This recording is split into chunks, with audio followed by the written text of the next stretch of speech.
Happy Thursday. Thanks so much for joining us. I hope you had a great Thursday. Thanks for spending your evening with us. We appreciate it. This is the Mike Litton Show. I'm your host, Mike Litton, your real estate expert. If you have questions about real estate, if you're thinking about buying, selling, if you're thinking about building a real estate portfolio, that kind of thing, if you have questions about the show, if you want to call me and disagree with me, or if you want to call me and agree with me, your call. You can call me anytime, 760-802-9500, 760-802-9500. You can visit our blog, Mike Litton Real Estate. That's MIKELITTON realestate.com with over 120,000 views. As I said, this is the Mike Litton Show. I'm your host, Mike Litton. Welcome. Happy Thursday. I'm very, very excited to introduce to you a guest that we have with us, Keith McLaren, right? Yes. With Zion Commercial Mortgage, pardon me. And he's going to hang out in the clubhouse with us all hour. Welcome, Keith. It's great to have you. Great to have you. Great to be here. Thanks for taking time out of your schedule to come hang out with us. We appreciate it. All right, so what we're going to do really quickly is we're going to talk about a few things that are kind of current events like we do in the first segment of every show. I wanted to talk a little bit about this Ukrainian situation, not that we haven't talked about it before, but there have been some developments overnight. A couple of things have happened.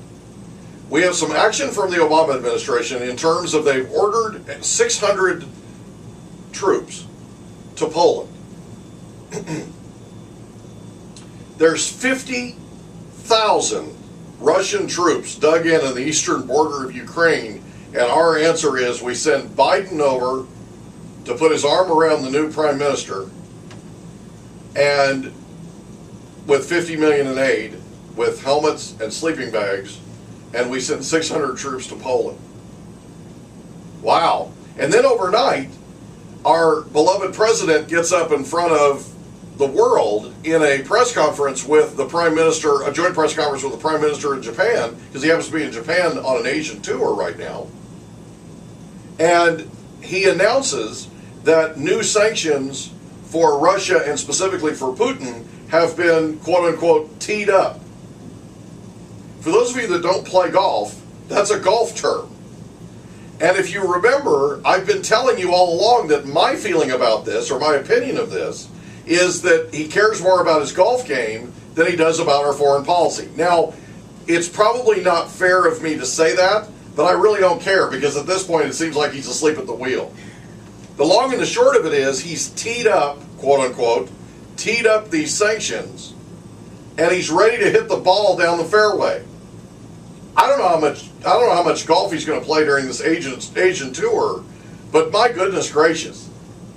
Anyway, so our response is we're sending helmets and sleeping bags to the Ukrainian army. I don't know. I don't know. 600 troops to Poland. There's a show of force. Okay. Anyway, it's really bad, and it's getting worse, and I really, really, really hope somebody wakes him up. I really do, because right now he's asleep at the wheel. Okay. One of the things that is inherent in solving the Ukrainian situation, and specifically other situations that are going to spring up around the world, is our energy independence. The Keystone Pipeline needs to be approved today. These 20 natural gas exportation facilities that I keep talking about need to be approved today. You're my Army. I need you to make this call.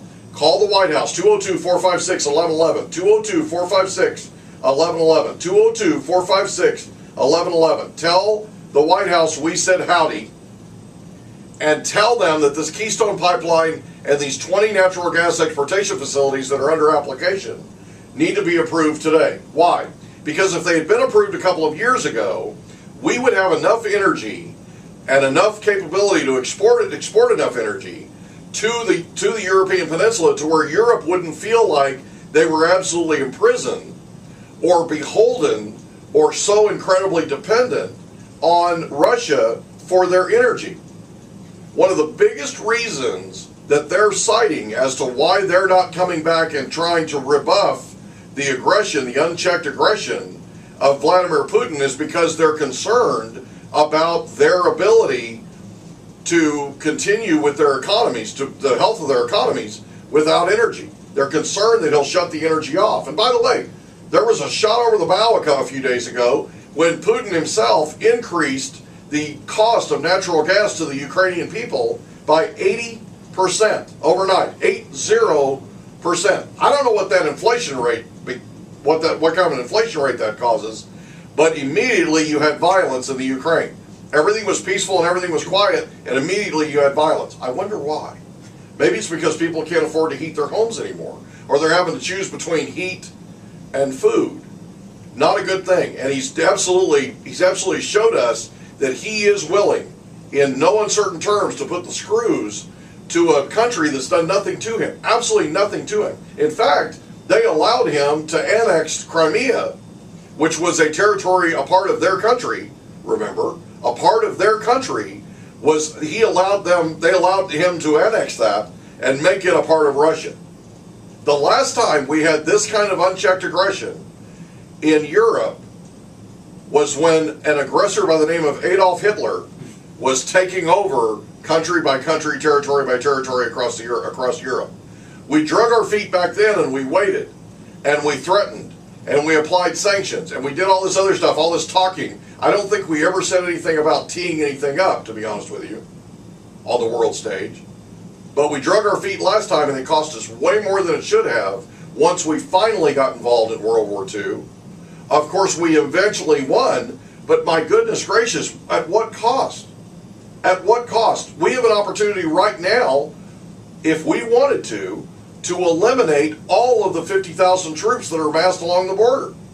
If nothing else, we could control the airspace and make it absolutely sure, absolutely certain with a show of force, the amount of aerial power we have and our ability to in fact rebuff him and to keep those troops out of their territory. We don't have to put boots on the ground. We don't have to put boots on the ground. We have the capability of absolutely stopping him at the border, and we have the capability of hitting this bully in the mouth. When you're dealing with a bully, the only way to deal with a bully is to hit him in the mouth. It's the only way.